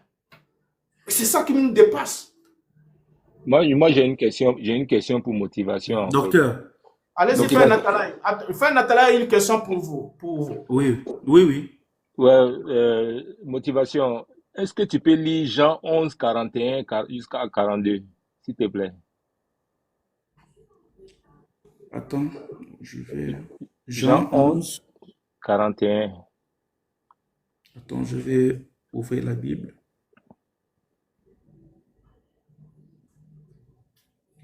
Jean 11, 41. Oui, 41 et 42.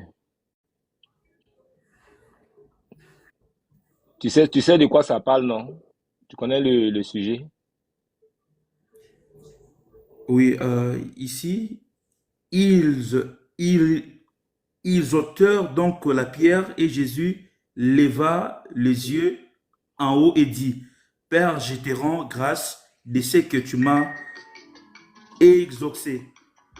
Bon, tu vois, non? Si on veut aller pas à pas là pour que tu comprennes là, qui exauce qui? Le problème est que... Non, Oui. moi c'est pour te faire comprendre. Si tu vois un problème déjà, c'est qu'il y a un problème. Voilà. Mais Là, non. c'est pour que tu comprennes un peu. Pourquoi, Ne quand t'énerve moi, pas, je vous donne deux versets qui revendiquent, qui prouvent que Jésus est Dieu. Mais quand vous me donnez deux versets Non, bibliques, mais le pasteur vient de te démontrer qu'il y a des... Quoi? Le pasteur vient de te démontrer qu'il y a des ponctuations qui ont des sens. C'est comme en mathématiques, là, il y a moins, il y a plus, il y a multiplication, il y a division. Ça a des sens, en fait. Donc, il vient de te faire une leçon sur les ponctuations tout de suite, là. Tu n'en as pas tenu compte. Maintenant, moi, je comprends un peu comment tu te fous voir. C'est pour ça que je te dis, lis 41, 42. C'est quoi le contexte du 41, Jean 11, 41, là? C'est quoi le contexte? Ici, donc, Jésus, Oui. il pria au Père. Donc, Jésus remerciait le Père. Qui est lui-même, non? Dans ta compréhension, c'est pris lui-même, on va dire, si je comprends bien, pour être logique. Jésus, ici, oui, représentait à chair comme un fils, Jésus priant son Père. Voilà, donc quand il prie son Père, là, il lui dit quoi? Je te rends grâce. Jésus, lui, remerciait pour tout ce qu'il fait. Voilà. En fait, c'est ça. Voilà. Alors, voilà. Maintenant, je viens... Non, j'ai dit que je vais te... écoutez mon frère. Non. Écoutez mon frère. Écoutez. Attends d'abord. Attends, je vais te laisser parler. Tu as posé une question au docteur Mota. Ok? Il t'a donné une réponse. Je pense que tu n'es pas d'accord avec sa réponse, malgré qu'elle était claire. C'est là, maintenant, moi, je te pose une question. Je vais t'envoyer à quelque chose. Tutoring est là depuis longtemps. Tu vois, non? Il est descendu, il est remonté. Après le frère Yannick, ici, on passe avec... il y a Tutoring, il y a aussi le frère Nathalie qui est là. Je vois aussi le prophète Placide qui monte, qui descend. Ouais, il va revenir. Donc, tu vois, non, quand tu lis Jean 11, 41, 42, là, maintenant tu as lu le 41. Est-ce que tu l'as compris? Motivation. Non, Mais, réponds-moi juste. C'est une question fermée. Après, tu vas simplement développer. de te dire que Après, tu vas développer, s'il te plaît. Est-ce que tu as compris? Le 41, tu l'as compris? non, Maintenant, non. tu n'as pas compris, donc relis alors pour comprendre. Relis pour toi-même pour comprendre. Ou bien tu veux que je lise et Mon puis tu me frère, suis? Non, attends, ou bien je tu veux que viens je de te lise? dire que Oui, ici, Jésus oui, remerciait son Père, lui dit merci de tout oui. ce que tu fais quand je te demande quelque chose. Donc, Voilà. Donc c'est ça. maintenant, lis 42. Tu as compris, c'est que c'est ça. Lis 42 maintenant. Pour moi, je savais que tu m'as exaucé toujours, mais j'ai parlé Non, à cause de la foule. Oui, voilà. Tu vois, dans la foule là, supposez que toi-même tu es dans la foule là, ok? Imagine-toi dans la foule. Maintenant, continue. Donc, frère, donc Bon, je vais lire pour toi. Je tu vais lire pour toi. commences Je de vais lire, faire je vais des lire pour choses qui n'est toi. pas vraiment bon. Donc, Pour moi, je savais que tu parle en fait. m'exauces. Pour moi, je savais que tu m'exauces toujours. Mais j'ai parlé à cause de la foule qui m'entoure, afin qu'ils croient que c'est toi qui m'as envoyé. Bon, toi, tu dis non, il ment. C'est lui-même qui est là. Ah, mon frère. Yoka, encore frère, toi-même, prends Philippiens 2:6. Prends-moi ça. Attends, Philippiens 2:6. Oui, oui, 2:6.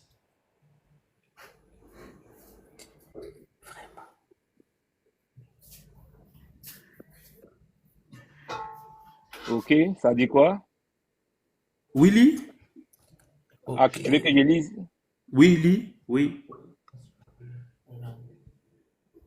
Lequel existant en forme de Dieu n'a point regardé comme une proie à arracher d'être égal avec Dieu. C'est ça? Est-ce que tu as compris ça? Bon, là, moi, je vais te poser la question. Non, non, oh, mon frère. Oui, j'ai compris. Oui, j'ai compris. Toi, tu m'as demandé, moi, Oui, je t'avais répondu. Donc, moi aussi, je te pose la question. Est-ce que tu as compris le verset biblique? J'ai compris. Donc, tu comprends que ici, la Bible nous montre que Jésus est égal à Dieu. Donc, ça veut dire qu'ils sont deux. Parce que pour être égaux, là, il faut être deux. C'est dans la comparaison qu'on devient deux. Donc, quand on dit égal, là. Non, mais. Donc, tu vois ici que Jésus est égal à Dieu. Non. Mais égal, donc ça veut dire qu'il y a deux dieux. Mon frère, toi-même, tu viens. Non, mais tu m'as posé une question. Tu dis égal, mais égal, là, c'est un signe mathématique. Égal, ça veut dire que c'est équivalent. Mais ça veut pas dire que c'est confondu ou c'est remplacé. C'est égal, ça veut dire que les deux sont sur le même pied d'égalité, c'est ça? Yoka. Donc, ça veut dire qu'il y en a deux dieux. Écoute-moi, mon frère. Oui. Ces versets nous prouvent simplement, lui qui était en forme de Dieu n'a point regardé comme une proie arrachée d'être égal avec Dieu. Déjà, une forme de... Attends. Jésus est égal à Dieu. Voilà comment tu dois comprendre si tu es chose. Quand tu as la forme de quelque chose là, tu n'es pas cette chose là. Oui, mais on dit lequel existant en forme de Dieu. Arrête de bégayer là. Tu bégayes, tu as des natures et puis tu commences à bégayer. Tu viens de le lire, right? Donc, oui, mais moi, on comprend. Tu viens de le lire, non? Oui, mais on comprend. Mais ce que je lis là, je comprends pas comme toi, tu le comprends. Waouh. Donc, alors toi, quand tu as la forme de me faire comprendre que le verset, toi, tu viens de me le dire, donc je dois. Mais le verset que moi je t'ai donné là, le verset que je t'ai donné là, c'est Jésus lui-même qui parle. Toi, tu me prends un verset où c'est Philippiens qui parle. Mais c'est pas pareil. Philippiens lui donne son avis. Lui, il dit que Jésus il était tellement puissant que on peut le considérer comme Dieu. C'est comme ça, il faut comprendre ça. Il dit en forme de Dieu. Ça veut pas dire, il n'a pas dit les dieux. Il dit en forme de Dieu. C'est important. Il y a des nuances. Après, on te dit encore égal avec Dieu. C'est-à-dire que, voilà, Tu comprends un S'il peu te ou plaît, pas? Nataïe, tu peux Je me peux passer le intervenir. relais? J'ai la même Vas-y, croyance que toi. Est-ce que tu vas-y, je peux te me le passe. passer le Je te relais? le passe, je te le Ok. passe. Donc, tu as dit en forme de Dieu. En forme de Dieu, il y a une nuance. On va prendre Ésaïe. On va prendre Ésaïe 43. On va prendre Ésaïe 43. Voilà, il faut que je prenne ça. Au verset, on va voir quelque chose. Il y aura le mot que tu vas dire, que tu insistes là-dessus, et c'est l'Éternel qui va prononcer. On va voir quelque chose. Alors, Ésaïe 43. Attends. Je crois que c'est au verset 10. Hein. 10. Ésaïe 43. Attends, il faut que je prenne ça. Ésaïe 43, au verset 10. On va voir quelque chose. Tu as insisté sur forme, hein. C'est l'Éternel qui parle. Voilà. Ainsi parle l'Éternel. Alors, attends. Hein. Non. Ouais, vous êtes mes témoins, dit l'Éternel. Vous et mon serviteur que j'ai choisi, afin que vous le sachiez, que vous me croyez et que vous compreniez que c'est moi. Écoute bien là. Avant moi, il n'a point été formé de Dieu. Et après moi, il n'y en aura point. Le mot formé est bien employé ici. Et Dieu dit, l'Éternel dit, avant moi, il n'a point été formé de Dieu. Et après moi, il n'y en aura point. Et dans Philippiens, on te dit que Jésus existait en forme de Dieu. Donc, qui est Jésus? Puisqu'il y a une affirmation ici de l'Éternel. Exactement. Non, mais c'est grave, hein. C'est vraiment grave, hein. Frère, je peux intervenir. Non, mais c'est vraiment grave, hein. Mon Dieu. Je Voilà, peux intervenir. ça c'est une exclamation. Je vais m'exclamer, puis ça s'arrête. Ouh, mon ami, quand tu partais à l'école, là, tu étais quel de ta classe? Mon Dieu. C'est honteux, Je hein? peux intervenir, frère. Donc, Il est continue. honteux, hein? Il faut que quelqu'un, J'attends mon temps pour Natalaï, intervenir après. il faut Oui. pas. Si vous attendez, on était avec le frère Yanib, mais apparemment le Oui, frère n'a pas, je peux vous n'avez intervenir. pas évolué avec Il y a J'ai Touding, pas encore il y a intervenu, il y a mais Touding Peut-être en si bas je qui peux veut dire parler. quelque chose. nous avons souhaité, frère Yanib, nous avons souhaité que vous nous démontrez que les apôtres avaient tort parce que j'avais lancé le défi comme quoi il n'y a aucun verset dans la Bible où les apôtres ont adoré ou rendu un culte à Jésus. Ils ont toujours parlé, évoqué de rendre un culte à Dieu, qu'ils ont toujours présenté comme étant une entité distincte de Jésus. Donc, tous les paramètres que vous êtes en train de comprendre aujourd'hui là, les apôtres, eux, ils n'avaient pas compris cela, alors qu'ils avaient reçu le Saint-Esprit, ils venaient de le recevoir fraîchement, avec une confirmation divine, et le Seigneur était avec eux, il les a enseignés, ils ont compris ce qu'ils ont compris. Maintenant, nous avons exposé, nous avons démontré, Bible à l'appui, que Jésus adorait Dieu. Et vous et moi, nous savons que Dieu ne peut pas adorer, vu la définition de l'adoration et la nature de Dieu. Dieu n'adore personne parce qu'il n'y a ni égal, ni supérieur. Maintenant, quand aujourd'hui vous dites adorons Jésus, nous adorons Jésus, vous avez quelle référence biblique pour le faire? Je peux te le donner. Je peux te Ouais, je donner peux la intervenir. référence. Quand vous prenez la parole, frère, Le pasteur m'a donné la parole, s'il vous plaît. oui. Avant de commencer, j'aimerais d'abord remercier le pasteur de m'avoir fait monter et je vous salue tous par le nom de Jésus. Avant de commencer, j'aimerais d'abord lire deux versets. D'abord, le premier qui se trouve dans l'Ancien Testament. Et vous savez bien, comme moi, que les apôtres étaient des Juifs à la base. Et quand ils affirmaient la mi-sainteté et la divinité de Jésus, ils ne se basaient que sur des Écritures. Et sachant une chose que les apôtres tous lisaient la Torah et le Tanakh.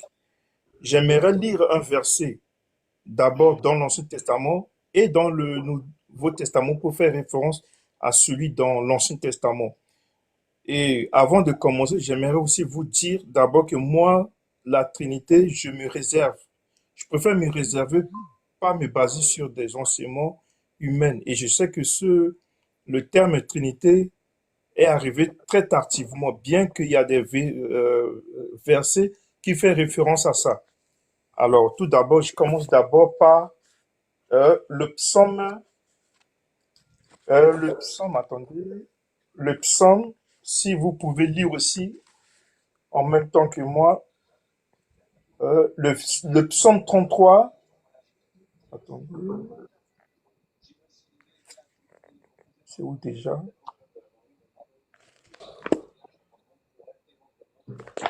Attendez d'abord, parce que je lis pas bien, attendez. Non, mais trouve le verset, je vais lire. Psaume Ouais, 33, verset attendez, combien? passez Verset- la lumière, attendez, je vais vous lire. Donne le verset, donne le verset. Ouais, attendez, voilà, le verset, il est là, voilà. Je vais vous lire. Ça fait référence à tout ce qui est mentionné dans le Nouveau Testament, étant donné que les apôtres ne se basent que sur l'Ancien Testament, parce qu'ils Psaume, connaissent mieux la psaume, Torah que nous. psaume 33, ok. Ouais, Verset combien? c'est Psaume 33, verset 5, verset 6 à 7. Bon, je vais vous lire. Les cieux ont été faits par la parole de l'Éternel, et toute leur armée par le souffle de sa bouche. Et vous savez parfaitement que la parole ici, ça fait référence à Jésus, puisqu'il est dit dans le Nouveau Testament, au commencement était la parole, et la parole était avec Dieu, et la parole était Dieu. Et vous savez également que on nous dit plus tard, ça c'est Jean qui est en train d'écrire ce livre, et la parole s'est fait chair. Dans la parole qui s'est fait chair n'était autre que Attends, Jésus. c'est qui est en train d'écrire le livre? C'est Jean qui écrit les psaumes? Non, le psaume ici, ça c'est le psaume, je crois, ça vient de, si je ne me trompe pas, de David. Mais ici, je dis tout simplement que ce psaume-là, ça c'est l'Ancien Testament. Et les apôtres ne faisaient que référence à tout ce qui est mentionné dans l'Ancien Testament pour confirmer la mission-té, la divinité de Jésus. Étant donné que Jésus lui-même a dit que tous les prophètes, la loi et les prophètes ont parlé de moi. Ça, c'est Jésus qui l'a dit de sa propre bouche. Si vous voulez, je peux vous Jésus lire a le dit quoi? verset. Il a dit quoi? Il a dit que toute la loi et les prophètes ont parlé de lui. Si. Ça, c'est mentionné. Ouais, c'est mentionné. Je sais que vous connaissez. Tous les chrétiens ont déjà sûrement lu ce verset. Il y en a plusieurs comme ça dans le Nouveau Testament. Il y a un verset que j'aimerais aussi lire encore dans l'Ancien Testament. Et Non, mais après, allons sur ton psaume là, le psaume 6. c'est le Le psaume. psaume 30, le psaume 33 à 6. Ouais. Oui. Ouais. Psaume 33 à 6. La parole a été faite par. Vous avez vu, non, le verset? Oui, on l'a Lisez vu, ouais, mais. lisez jusqu'au verset 9. Lisez jusqu'au verset 9. Lis jusqu'au verset 9. Attendez. Psaume 33. Voilà. La parole, bon, vous avez dit jusqu'au verset 9, car il dit, et la chose arrive. Il Oui. ordonne et elle existe. Oui, c'est toujours, au fait, ça c'est la suite de tout ce qui est mentionné dans le livre de la Genève, où on Ouais, dit ça- que, et Dieu dit, et cela soit, et cela fut, etc. Vous, bon, bref. Oui, mais ça, c'est Et le, là, ça désigne le commandement du Créateur. C'est comme ça il crée. oui, oui, mais la parole, c'est quoi? Ça vient de qui? La parole, ça fait référence à qui? La parole, lorsqu'on parle de la parole de Dieu, ça fait référence à qui? Mais c'est la parole, comme quand tu es en train de parler là, c'est-à-dire que comme toi, tu n'es pas Dieu, par exemple, quand tu dis que la terre soit, la terre fut, quand le ciel soit, le ciel Ouais. fut. Il n'a juste qu'à Et commander Jésus, et puis ça se réalise. et Jésus, il était quoi? Il était quoi, comment? Il était Il- quoi? Il était pas la parole de Dieu, il n'était pas la parole. Lorsque Oui, Jean dit, oui, ça veut dire que c'est Dieu qui a commandé son existence et puis il a existé. C'est ce que ça veut dire. mais il était l'agent de Dieu, bien sûr, puisque Oui, mais si c'est je Dieu me qui l'a trompe pas, envoyé, c'est Dieu Proverbe qui 8, l'utilise. Oui, ouais, pour créer le monde, Bien sûr, Dieu l'a Voilà. utilisé pour créer le monde. Il était la parole de Dieu. Puisque Donc Dieu a dit à Marie que tu auras un fils. Voilà, c'est un commandement, c'est ça qui s'est créé, c'est ça qui a eu lieu là. Il est apparu. Frère Yanib, la parole n'a pas été utilisée pour créer le monde. Le texte là est clair, même le texte, vous avez fait référence, le premier qui dit que nous reconnaissons que le monde a été créé par la parole de Dieu. Et même le verset que vous avez lu un peu plus haut, qui est expliqué dans le verset 9, qui montre que toute action ou tout acte créateur de Dieu est précédé par l'expression de sa parole. Et dans le mot parole, en hébreu, il y a 3 choses qui constituent la parole. Il y a la pensée de Dieu, il y a l'expression de Dieu et il y a l'action de Dieu. Donc Dieu dit et la parole qu'il prononce se transforme en action. Donc tout ça, c'est la parole. Maintenant, lorsque vous voulez nous dire que par ces passages-là, ça montre que Jésus est le créateur, c'est faux. Parce qu'il n'y a aucun verset dans la Bible, nous avons lancé le défi à l'autre qui était passé ici, ne nous a pas montré le verset, qui montre ipso facto qui présente Jésus comme étant l'acteur de la création. C'est-à-dire celui qui a créé, ça n'existe pas. Donc, on prenne de façon métaphorique ou bien quelle que soit la tournure, vous allez voir que les passages qui font mention de l'usage de la parole par Dieu pour la création sont des passages qui sont rapportés dans la voie passive. Et dans la voie passive, lorsqu'on dit toutes choses ont été créées, ont été faites par elle, cela ne sous-entend pas que c'est la parole qui fait l'action, mais la parole est un élément passif, puisque la phrase est dans la voie passive. Ça veut dire qu'il y a une autre entité qui fait usage de la parole pour opérer, pour accomplir des actions. Vous voyez? Donc on a expliqué ça dans d'autres lives qui étaient là. Nous avons abordé cette question-là. Donc jusqu'ici, il n'y a pas de verset qui permettent à notre humble avis, à moins qu'il y ait une Bible qui soit écrite après celle des apôtres, mais sinon, les apôtres n'ont jamais compris que Jésus était la personne de Dieu lui-même, qu'il fallait lui rendre un culte et lui vouer une adoration. Mais les apôtres ont toujours compris que Jésus était notre avocat auprès du Père. À un avocat, on peut s'adresser à lui lorsqu'on commet des méfaits pour qu'il sache nous défendre, pour qu'il sache faire la médiation, pour qu'il sache parler en notre faveur devant la cour céleste, mais une adoration, les apôtres ne l'ont pas fait. Nous sommes sur ce point-là. Maintenant, vous adorez Jésus. Sur quelle base, quelle référence, puisque Jésus lui-même adorait Dieu qui était distinct de lui.